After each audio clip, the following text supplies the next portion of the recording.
Bien, mis queridos hermanos, para este mediodía tenemos un tema que está titulado Oro refinado en fuego.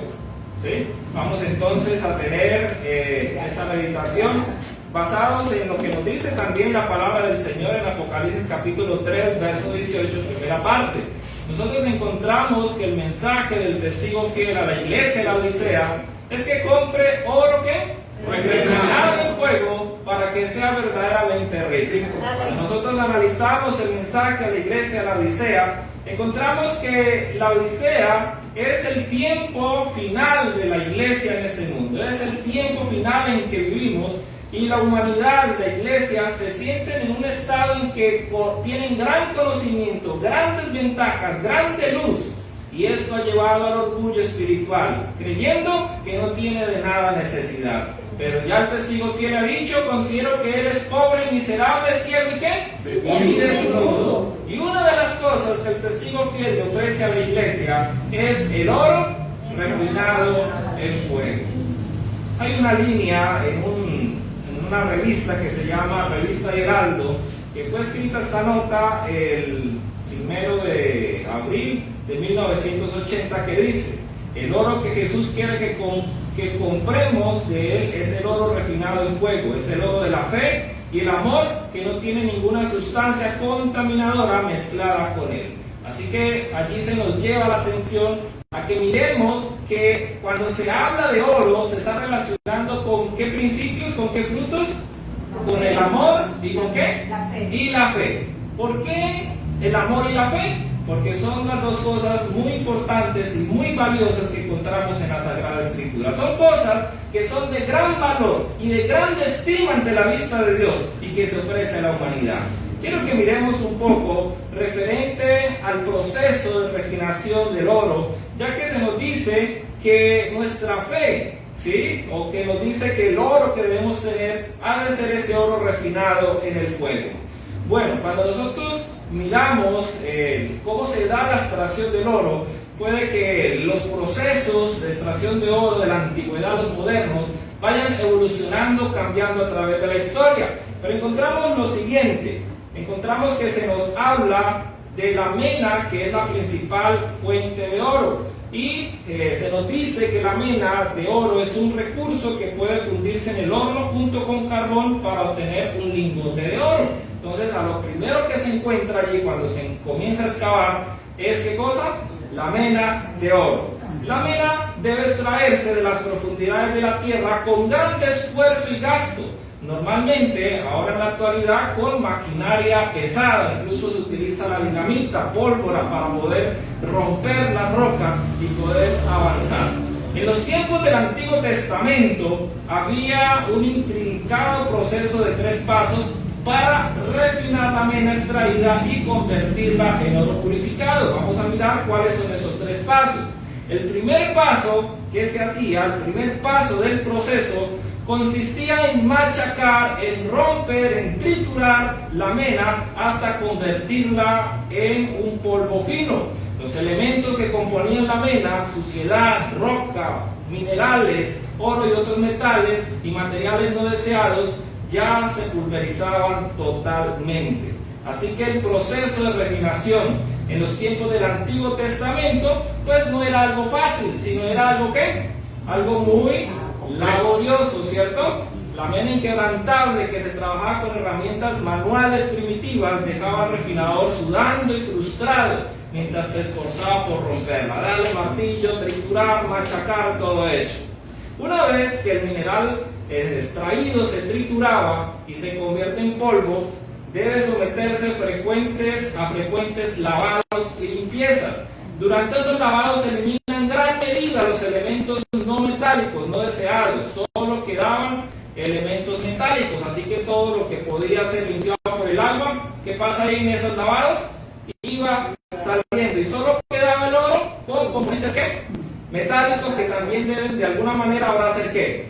Ser retirados. Para retirar esos elementos metálicos, entonces ahora se cogía esa mena triturada y limpia en crisoles de arcilla y luego se ponía en el horno.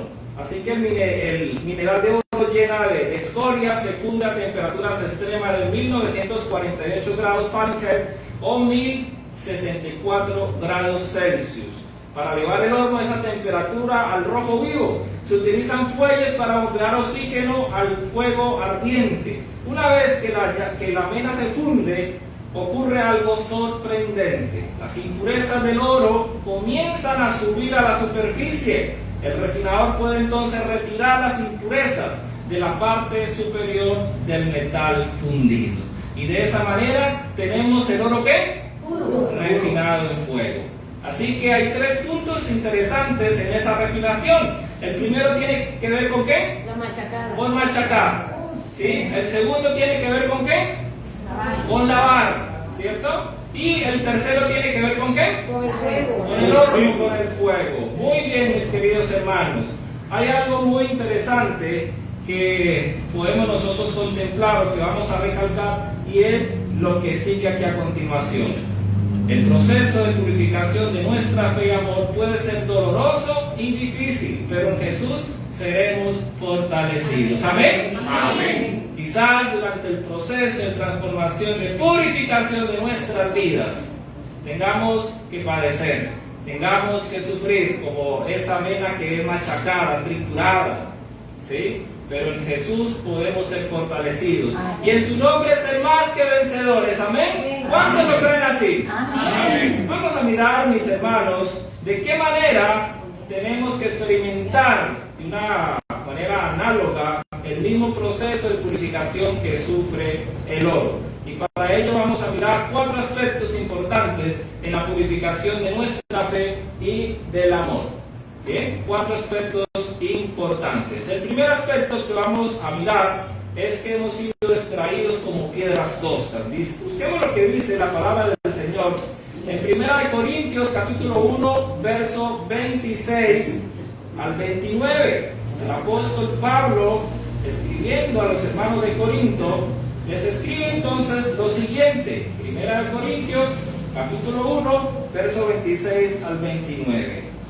Pues mirad, hermanos, vuestra vocación, que no sois muchos sabios según la carne, ni muchos poderosos, ni muchos nobles, sino que lo necio del mundo escogió Dios para avergonzar a los sabios, y lo débil del mundo escogió Dios para avergonzar a lo fuerte, y lo vil del mundo y lo menospreciado escogió Dios, y lo que no es para deshacer lo que es, a fin de que nadie se jacte en su presencia.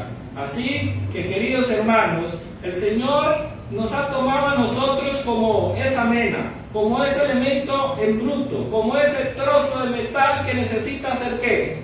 Refinado, que necesita ser purificado. Hemos sido tomados de la cantera, hemos sido tomados de allí con nuestras debilidades. ¿Había algo en nosotros que mereciera que el Señor pusiera su disposición en nosotros?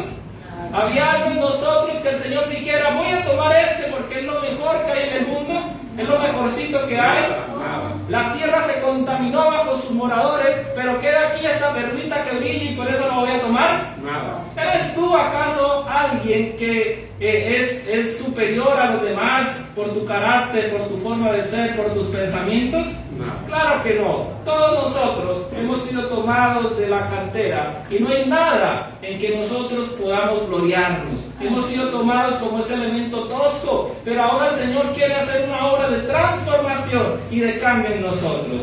Hay una línea en un libro que se llama Cada día con Dios, en la página 217, que dice: hemos sido extraídos como piedras toscas de la cantera del mundo por el pico de la verdad para ser colocados en la vitrina de Dios.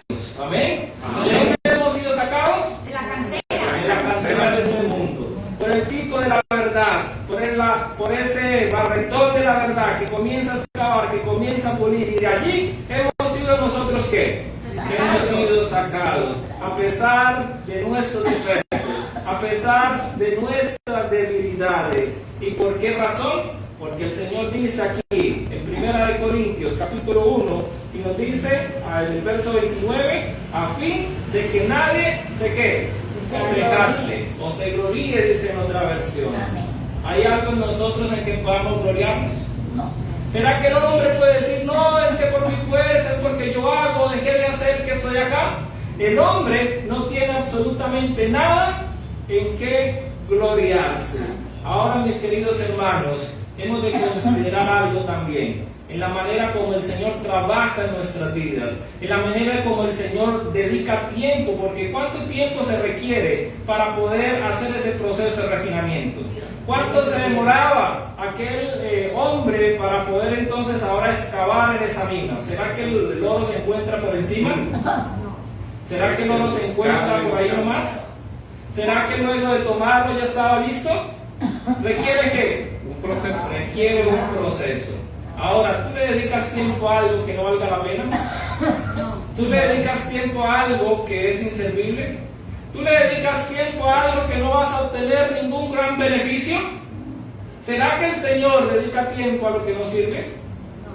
No. Queridos hermanos, miremos lo que dice en esta otra línea, el libro En Lugares Celestiales, página 269. El obrero divino gasta poco tiempo en material inútil. Únicamente pule las joyas preciosas, según la semejanza de un palacio, labrando con ahínco todos los cantos ásperos. ¿Amén? Amén. Si tú, mi querido hermano, estás acá y estás siendo pulido, transformado, sientes el mazo que está triturando tu vida, o sientes el fuego que está queriendo quitar la escoria de tu vida, ten en cuenta que es metal ¿qué? Precioso para Dios. Dios nos gasta tiempo en material que no vale la pena. Amén. El Señor quiere hacer de ti algo nuevo y grande. No porque tengas algo de que gloriarte o tengas algo muy especial en tu vida, sino porque Él quiere que tú seas especial en Él. Para que tú seas un instrumento en sus manos y seas esa piedra de edificación para su templo celestial. Pero ahora, después de la extracción, después de que el minero ha sacado, después de que el pico de la verdad nos ha extraído de la cantera de este mundo, y somos ahora esa mena de oro que está allí en bruto, que necesita ser pulido, empieza el proceso. ¿Cuál es el primer proceso? O el primer proceso que hacía aquel minero en el tiempo antiguo. ¿Tener que qué? Maquilar guillado. Quizás no eran los molinos eléctricos como hoy en día, ¿cierto? Que puede meter y sino tenía que ser con herramientas rústicas, a la fuerza, ¿cierto? Sudar, cansarse allí. Pero ¿cuál es ello? Vamos a mirar qué nos dice la palabra del Señor en 1 de Pedro capítulo 1 verso 5. Dice: Dios resiste a los soberbios y da gracia a los humildes. Humillaos pues bajo la poderosa mano de Dios, para que Él os exalte cuando fuere tiempo. Amén. Entonces, 1 de Pedro capítulo 5, verso 5, última parte, y verso 6. ¿El Señor resiste a quién? A los soberbios. Sí, de 5. ¿El Señor resiste a quién? A los soberbios. ¿Y da gracia a quién? A los humildes. A los humildes. Humillaos pues bajo la poderosa mano de Dios, y Él os exaltará cuando fuere tiempo. Muchas veces en nuestra humanidad nos creemos superiores, creemos que tenemos grandes dones, que tenemos quizás gran conocimiento, como dice la Odicense. Me he enriquecido y de nada ¿qué? Necesito. Y de nada tengo necesidad. Pero ahora viene el Señor en ese proceso y nos quebranta. Viene el Señor en ese proceso y comienza ¿qué? A machacarnos. Comienza entonces a triturar. Comienza entonces ahora a hacer una obra de cambio, de transformación en nuestra vida, y esas cosas a veces no se quitan así por así. ¿Cuántas veces en los procesos de refinación que el Señor hace en nuestra vida nos cansamos o quizá llegamos a perder nuestra vista en el Señor? Hemos de recordar en medio de las dificultades y en medio de las situaciones de la vida de que Dios nos gasta tiempo en material ¿qué? Innecesario. Pero el hombre debe ser quebrantado, el orgullo del hombre debe ser despojado, porque Dios no puede obrar en un corazón que no siente la necesidad de Dios. Dios no puede obrar en un corazón que se siente autosuficiente. Dios no puede obrar en un corazón que se siente que lo puede hacer todo por sí mismo, que no siente la necesidad de Dios, que no siente la necesidad de ayuda, que cree que como está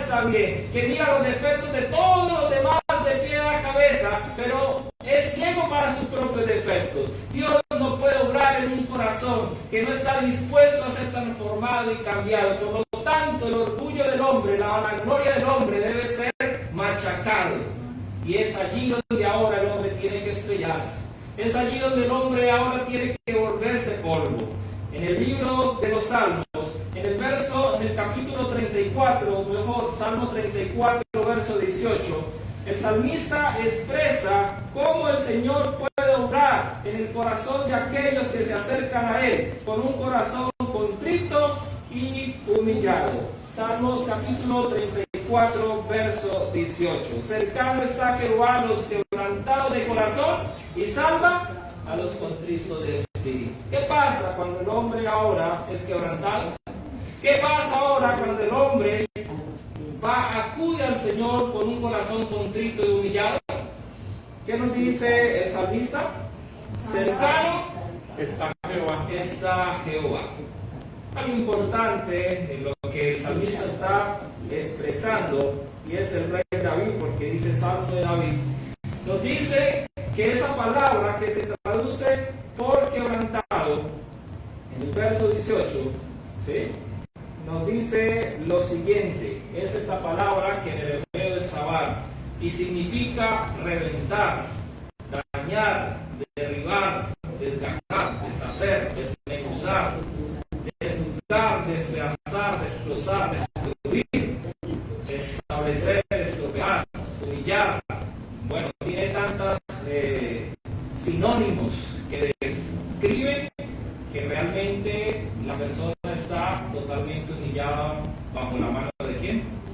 Bajo la mano de Dios. ¿Y qué dice entonces el salmista? Cercano está Jehová a los quebrantados de corazón y salva a los contritos de ¿qué?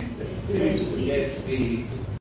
Esto concuerda con las siguientes líneas que tenemos allí en esta escritura, que dice que la justificación por la fe es la obra de Dios, que abate en el polvo la gloria del hombre y hace por el hombre lo que éste no puede hacer por sí mismo.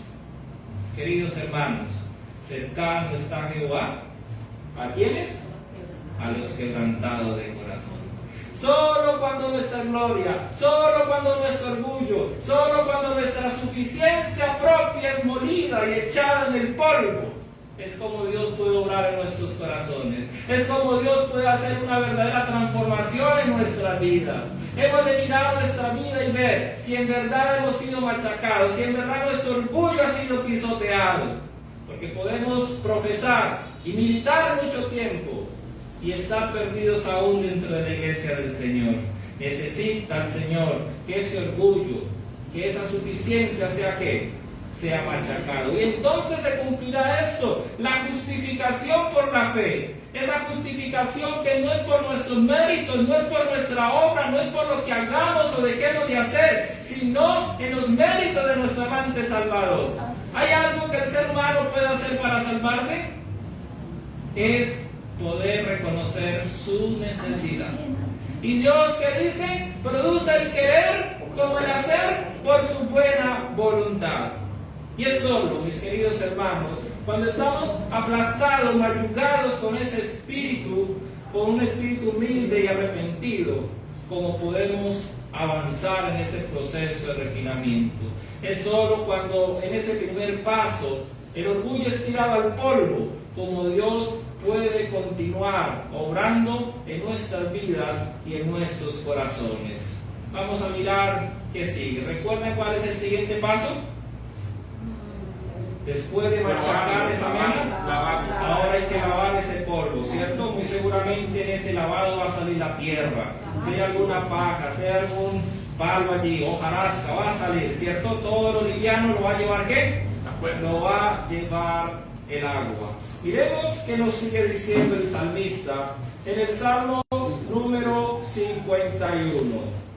El Salmo 51 se escribió después de una amarga experiencia que tuvo el rey David.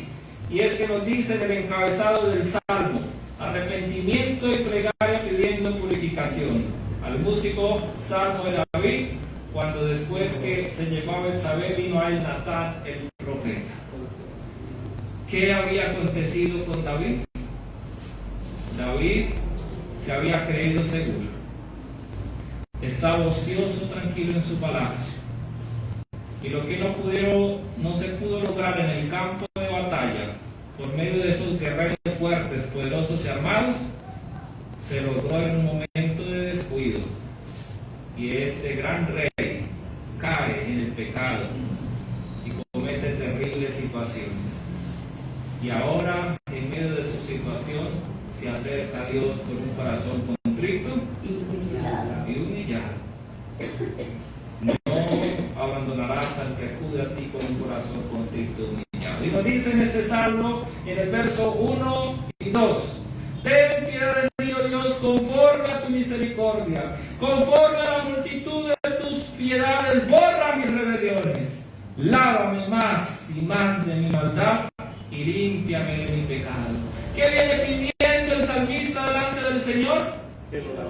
Que me lave, que lo limpiara de la iniquidad del pecado, que pudiera hacer en él una obra de purificación, de transformación, de cambio, porque era consciente de su iniquidad, era consciente de la situación de lo que había hecho, era consciente de cómo había ofendido a Dios mediante sus acciones. Pero no solo se queda allí en esa mera petición de lávame, sino que en el verso 7 dice: purifícame con hisopo y seré limpio, lávame y seré más blanco que la nieve. ¿Necesitamos nosotros esa purificación? Amén. ¿Necesitamos nosotros ser lavados cada día para que la inmundicia del pecado se quite de nuestros corazones, para que podamos ser purificados y santificados en su nombre? Amén. Amén. Necesitamos acercarnos a nuestro refinador con la misma actitud que tuvo el rey David cuando reconoció su pecado con Betsabé.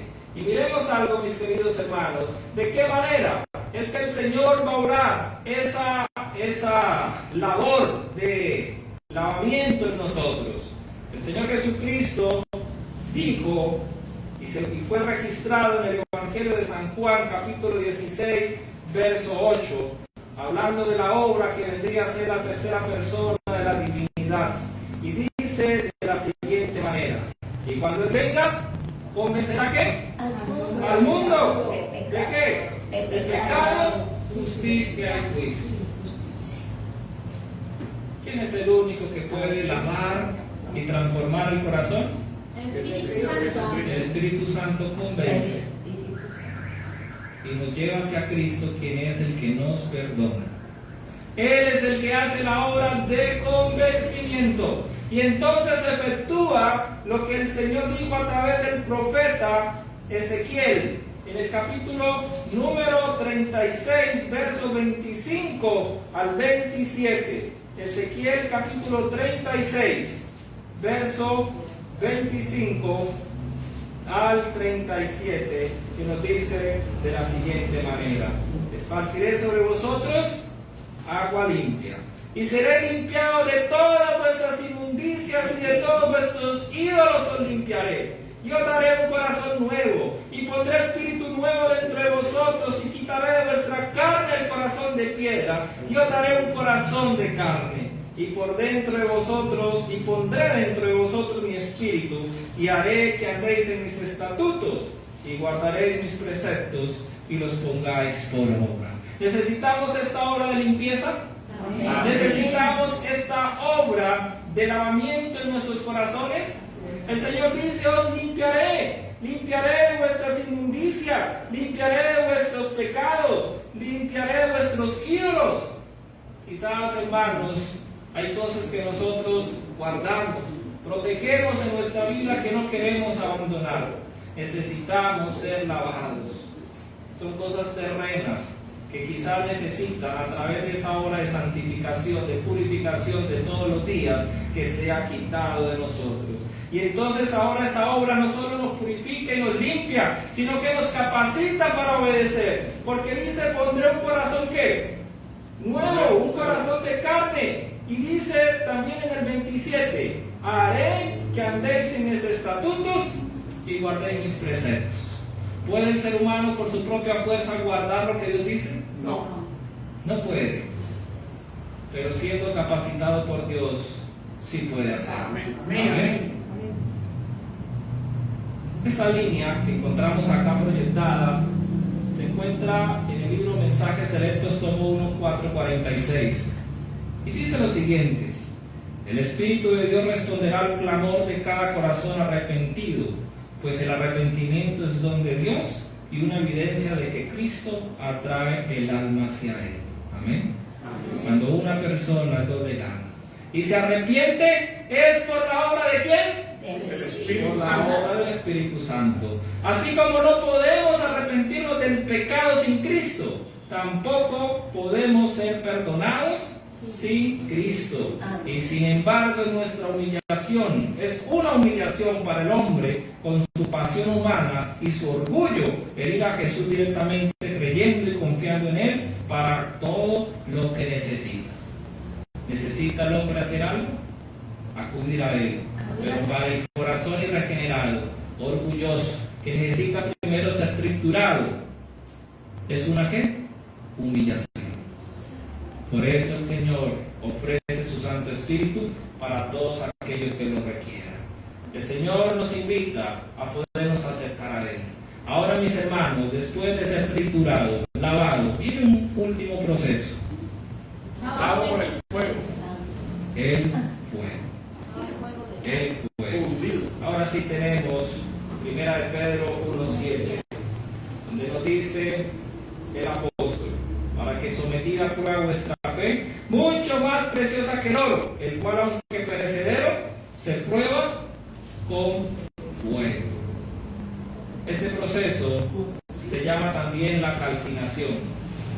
Puede repetirse en nuestra vida una y otra vez. Y entre más se pasa por el fuego, más escoria sale, y el oro se purifica cada día más. El fuego de las dificultades. Sometida a prueba vuestra fe, mucho más preciosa que ¿qué? El oro. Que el oro. El fuego representa las pruebas, las tribulaciones. Muchas veces nos preguntamos: ¿por qué a mí? ¿Por qué sucedió esto?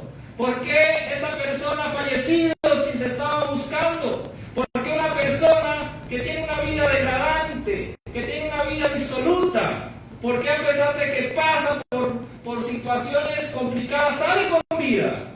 Y una persona que está buscando al Señor muere repentinamente. ¿Cuántas veces nos hemos preguntado: ¿por qué me sucede esto si yo estoy buscando al Señor? ¿Por qué mi economía se fue al piso si yo estoy devolviendo al Señor lo que es suyo? Si yo estoy siendo una mano extendida para el pobre, para el huérfano, para el necesitado. ¿Por qué en vez de crecer en mis negocios voy para abajo? ¿Por qué muchas veces nos enfermamos cuando estamos cuidando nuestro cuerpo de ingerir sustancias dañinas, y personas que comen de todo se enferman? ¿Cuántas preguntas abundan en la mente de aquellos que son probados? Pero ¿sabe qué dice el Señor? Como son tan altos los cielos de la tierra, así son mis pensamientos de vuestros pensamientos. Y no comprendemos la buena voluntad del Señor. Pero quiero que miremos la importancia de pasar por el fuego. Y si pasamos, ¿qué puede suceder en nuestra vida? Recordemos algo: nosotros no vemos las cosas como son a menos que pasemos por una dificultad. Yo puedo parecer que soy muy paciente y creo verdaderamente que soy ¿qué?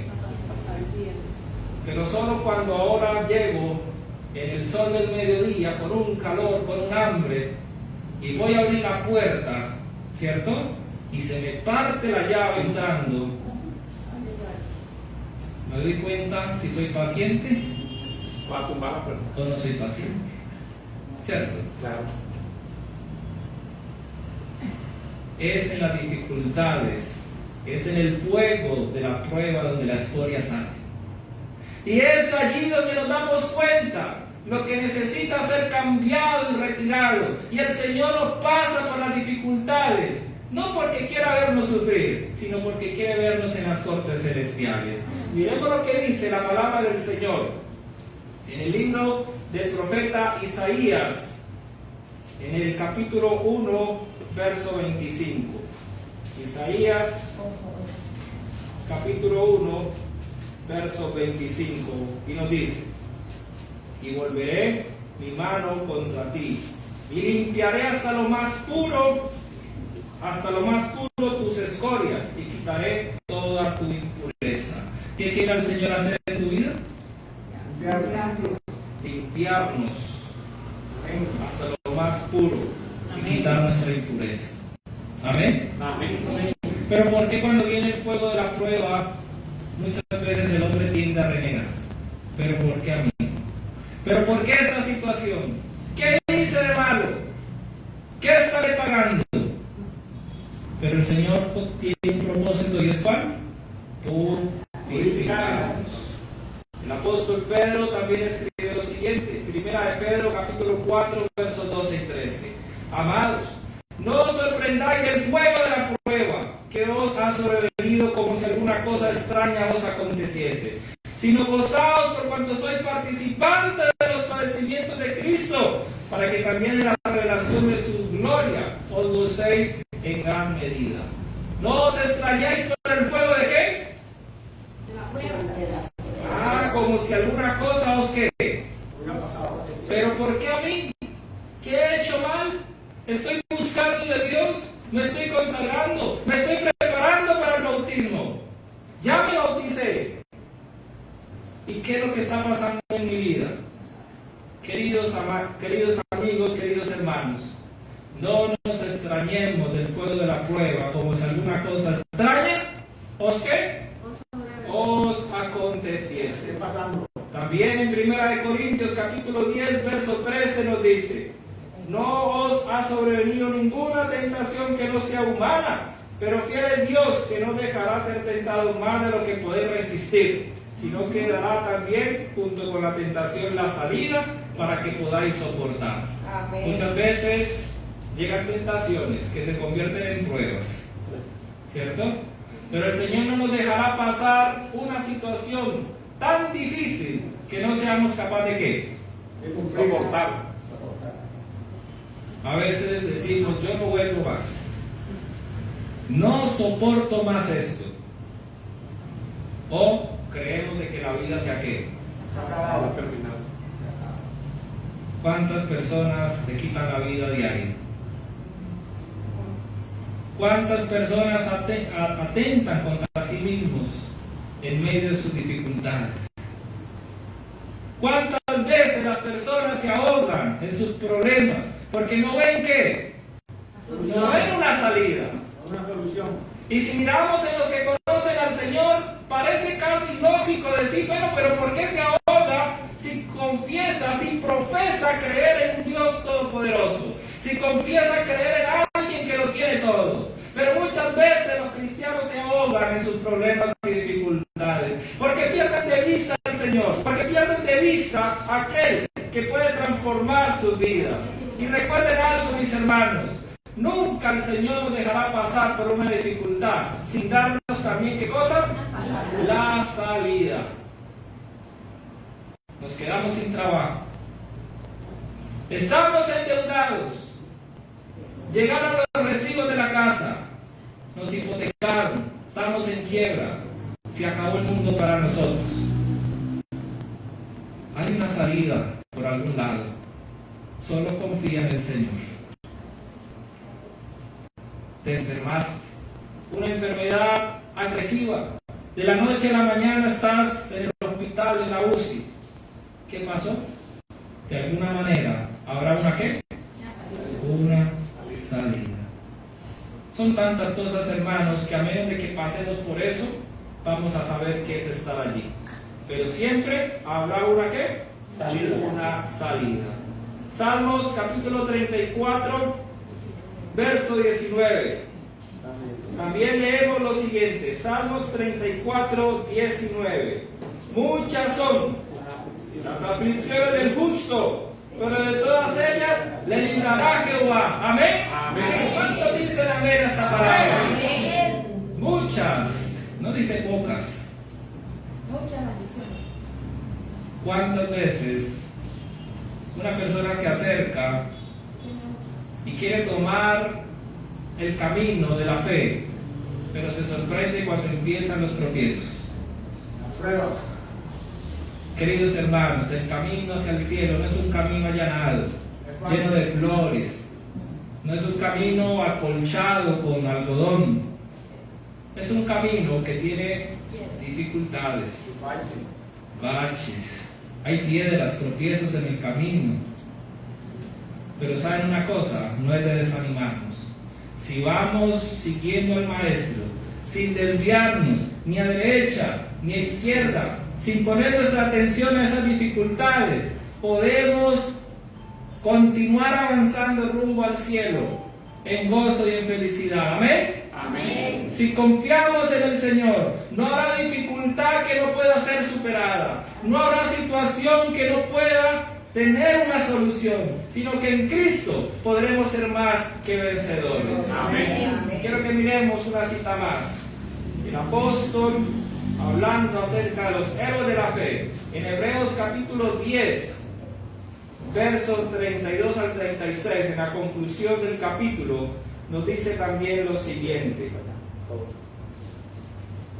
Hebreos capítulo 10, verso 32 dice, en Hechos, Hebreos capítulo 10, donde el apóstol nos viene hablando acerca de los héroes de la fe. Encontramos entonces ahora cómo brinda ese ánimo a la iglesia, y es que menciona entonces lo siguiente, ya concluyendo el capítulo 10, diciendo lo siguiente: pero traed a la memoria los días pasados, en los cuales de haber sido iluminados sostuviste el gran combate de padecimientos. Por una parte, ciertamente con vituperios y tribulaciones fuisteis hechos espectáculo, y por otra, llegasteis a ser compañeros de los que estaban en una situación semejante. Porque de los presos también os compadecisteis, y el despojo de vuestros bienes sufristeis con gozo, sabiendo que tenéis en vosotros una mejor y perdurable herencia en los cielos. No perdáis pues vuestra confianza, que tiene grande galardón, porque os es necesaria la paciencia, para que habiendo hecho la voluntad de Dios, obtengáis la promesa. Amén. Amén. Así que el Señor nos invita a no perder la confianza que hemos tenido ¿desde cuándo? Desde el comienzo. Quizás al comienzo soportamos algo, pero al pasar los años se nos olvida de que hemos pasado por situaciones complicadas. Vamos a mirar cómo se nos invita a tener consuelo en el Señor si se nos recuerda la experiencia de un hombre de fe, Elías. Hay consuelo para los que lloran en las pruebas y tristezas. La amargura del pesar y la humillación es mejor que la complacencia en el pecado. Por la aflicción Dios nos revela los puntos infectados de nuestro carácter, para que por su gracia podamos vencer nuestros defectos. ¿Amén? Amén. ¿Qué se nos revela por la aflicción? Los puntos infectados de nuestro carácter. Nos son revelados capítulos desconocidos con respecto a nosotros mismos, y nos llega la prueba que nos hará aceptar o rechazar la reprensión y el consejo de Dios. Cuando somos probados, no debemos agitarnos y quejarnos: ¡ay, me pasó esto! No debemos rebelarnos ni acongojarnos hasta escapar de la mano de Cristo. Debemos humillar nuestra alma delante de Dios. Los caminos del Señor son oscuros para aquel que desee ver las cosas desde un punto de vista agradable para sí mismo. Parecen sombríos y tristes para nuestra naturaleza humana, pero los caminos de Dios son caminos de misericordia, cuyo fin es la salvación. Elías no sabía lo que estaba haciendo cuando en el desierto dijo que estaba harto de la vida y rogaba que se le dejase morir. En su misericordia el Señor no hizo caso de sus palabras. A Elías le quedaba todavía una gran obra que hacer, y cuando su obra fuese hecha, no había de perecer en el desaliento y la soledad del desierto. No le tocaba descender al polvo de la muerte, sino ascender en gloria, con el convoy de carros celestiales, hasta el trono que está en las alturas. Amén. Estoy desprovisto, quítame la vida. ¿Cuántas veces quizás hemos pensado, prefiero morir que estar en esta situación? Mis hermanos, en Jesús seremos fortalecidos en el proceso de purificación de nuestra fe y amor, que puede ser en ese proceso doloroso y difícil. Amén. ¿Creemos que en Jesús seremos fortalecidos? Amén. Vamos a mirar, mis hermanos, prestemos atención a esto. Por la fe podemos mirar la vida futura y confiar en las promesas de Dios respecto al desarrollo de la inteligencia, a la unión de las facultades humanas con las divinas y a la relación directa de todas las potencias del alma con la fuente de luz. Podemos regocijarnos de que todas las cosas que nos confundieron en las providencias de Dios sean entonces aclaradas. Las cosas difíciles de entender recibirán entonces explicación, y donde nuestro entendimiento finito solo descubría confusión y de signos quebrantados, veremos la más perfecta y hermosa armonía. Amén. Amén. Habrá muchas preguntas que en esta tierra no tendrán solución. Habrá muchos interrogantes que quedarán a la espera de una respuesta en esta tierra. ¿Por qué se padeció? ¿Por qué se pasó por esta dificultad? Pero un día, si perseveramos, vamos a obtener la respuesta. Amén. Amén. ¿Anhelamos, mis hermanos, la purificación de nuestra fe? Amén. ¿Reconocemos, mis hermanos, el propósito santo de las pruebas? Amén. Amén. ¿Cuántos anhelan en Jesús ser más que vencedores? Amén. Que el Señor nos ayude para que en el fuego de la prueba no perdamos la fe. Si alguien acá está atravesando por pruebas y dificultades, quiero decirle que en Cristo Jesús hay victoria. Quiero decirle que en Cristo Jesús hay poder. Quiero decirle que en Cristo Jesús puedes hallar consuelo para tu alma y hay una solución para tus problemas y para tus dificultades. Cree en el Señor Jesucristo y serás salvo tú y tu casa. Amén. Amén. Amén.